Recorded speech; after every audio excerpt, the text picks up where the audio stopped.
দেখতে দেখতে রমজানের দিনগুলো মনে হচ্ছে খুব তাড়াতাড়ি শেষ হয়ে যাচ্ছে। এমনিতে মনে হয় দিনগুলো যেতে চায় না, কিন্তু রোজা আসার পর থেকেই মনে হচ্ছে দৌড়ে দৌড়ে চলে যাচ্ছে দিনগুলো। 11 রোজা শেষ হয়ে গেল।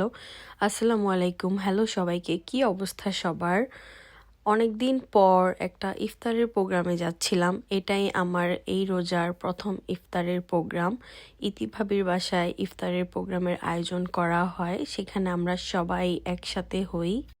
সো রেডি হয়ে সব কিছু অ্যারেঞ্জ করে চলে যাচ্ছিলাম ইতিভাবির বাসায়। অ্যান্ড সেখানে গিয়ে দেখি চাচি অ্যান্ড ভাবিরা সবাই মিলে ইফতার রেডি করছিল। ইফতার না, এই জিনিসটাই সবচেয়ে বেশি মজা লাগে, যে সবাই মিলে যখন কাজ করে সব কিছু প্রিপেয়ার করা হয়।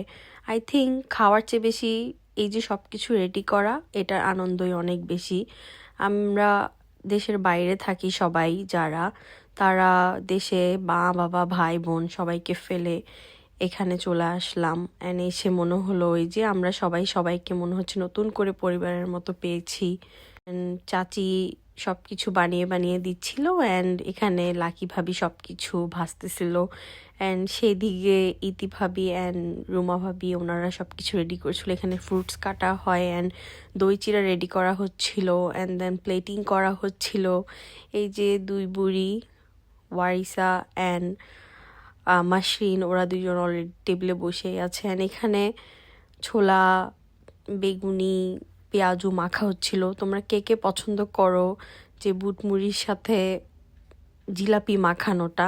আমি মোটেও পছন্দ করি না। আমার মা সবসময় এটা পছন্দ করতো অ্যান্ড সবসময় খেত। আমার বাবা আর মা লিটারালি ঝগড়া করতো, অ্যান্ড ওরা একই সাথে খেত বাট আলাদা আলাদা ডিভাইড করে খেত।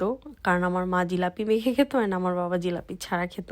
অ্যান্ড আমিও জিলাপি দিয়ে তেমন একটা পছন্দ করি না, কিন্তু সেখানে সবাই জিলাপি দিয়ে খেতে অনেক পছন্দ করে। সো ট্রাই করেছিলাম অ্যান্ড বাসা অনেক বেশি মিস করছিলাম। এই তো সেদিনের ইফতার প্রোগ্রাম এভাবেই কেটে গেল। আল্লাহ হাফেজ।